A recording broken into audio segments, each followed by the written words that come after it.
দীর্ঘদিন সম্পর্কে থাকার পর বিয়ে করেন বলিউড অভিনেতা রণবীর সিং ও অভিনেত্রী দীপিকা পাড়ুকোন। সম্পর্ক শুরুর আগে থেকেই দীপিকাকে পছন্দ করতেন রণবীর। অভিনেত্রীর প্রতি সেই ভালো লাগার কথা অনেকভাবে প্রকাশও করেছেন তিনি।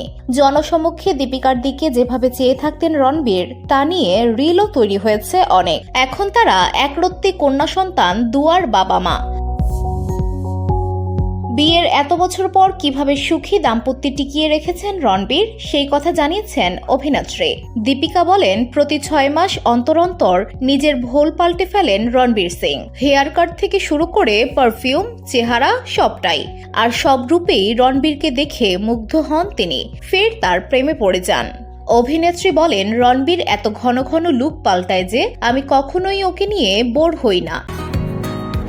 বসুন্ধরা, উত্তরা, বনশ্রী, কুড়িল ও বাড্ডা সহ রাজধানীর বিভিন্ন স্থানে অভিজাত ও অত্যাধুনিক মানের ফ্ল্যাট কেনার এক নির্ভরযোগ্য প্রতিষ্ঠান প্লেজেন্ট প্রপার্টিজ লিমিটেড।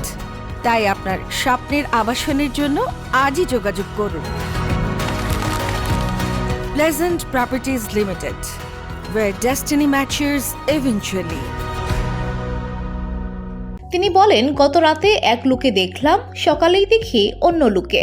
বিষয়টি বোঝাতে গিয়ে 83 ও সিম্বা সিনেমার উল্লেখ করেছে। বলেছে, রাতে 83 এর লুকে দেখলাম, ভিডিও কলে কথা হলো, সকাল হতেই দেখি সিম্বার লুকে। একেবারে পাল্টে ফেলেছে নিজেকে, কোনো মিলই নেই।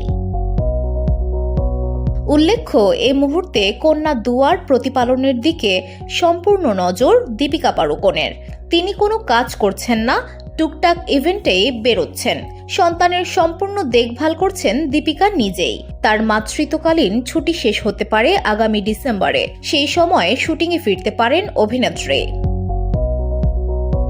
VOD Bangla news desk.